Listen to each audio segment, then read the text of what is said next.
Hello! Today we're gonna learn about siteswaps. Siteswap is a juggling notation system. In this system, each throw is represented by a number which determines the time that the ball will spend in air until it reaches one hand or another. The throws are numbered from 0 to 9, and then the system uses the letters of the alphabet, but it's a long way till there. To make it easier, we will start from the middle. We will start with the throw notated by 3. As you can see, is the most common pattern. Remember that every time you have a throw notated with an uneven number, the object that is thrown is gonna arrive in the other hand. We have then the throw notated with 4, which we can see in the normal 4-ball pattern. And this gives the opportunity to see a throw that is not going to the other hand. You can see that the orange balls are only juggled by the left hand, while the red ones are only juggled by the right hand. Organically, we go to the next throw, which is 5, that we can find in the normal 5-ball pattern. Because it's an uneven number, the balls will arrive in the opposite hand. Now that we got familiar with 3, 4 and 5, let's go to 0, 1 and 2. 0 is not a throw, it's a notation for a free hand. The best way to give an example is to juggle the 4-ball cascade with only 2 balls in one hand, or 2 balls in one hand. This pattern will be notated for 0. So my right hand will throw a 4, while my left hand will not throw anything, but it still be mathematically notated with a 0. Now, we will go to 2, because it's also not a throw, it's a hold.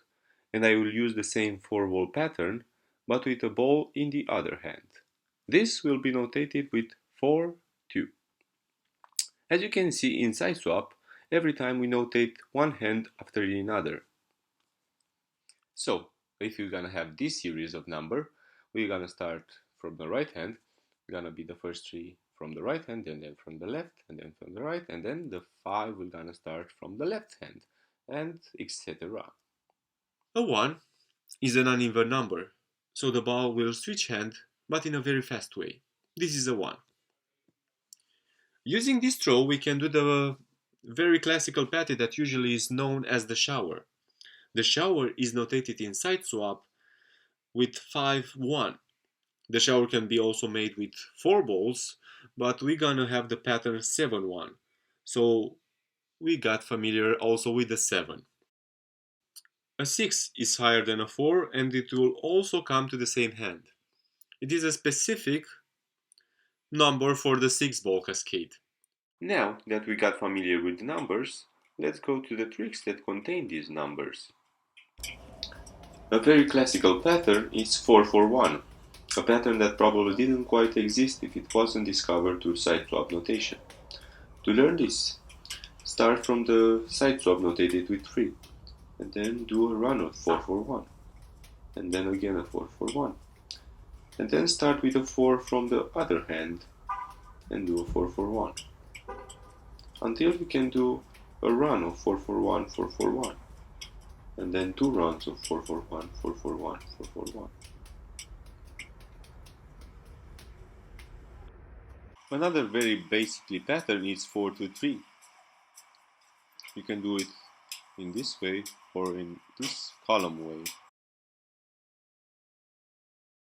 We go now to 5, 3, 1, which is a very important trick, also known as the tower. Now let's move on to some siteswaps that can be used for 5-ball training or just for fun. We have 5, 5, 5, 0, 0. I try to symbolize the zeros by my claps. Then we have 5, 2, 2, which is a slow 3-ball cascade, but instead of a 3 we have a 5, and then we have 2 2s. Then we have 5, 0, 5, 0, 5, 0, also known as a snake.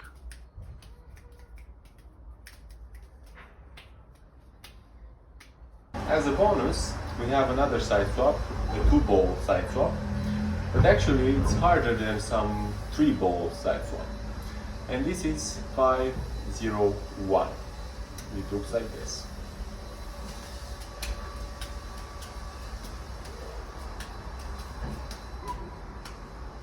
Yeah.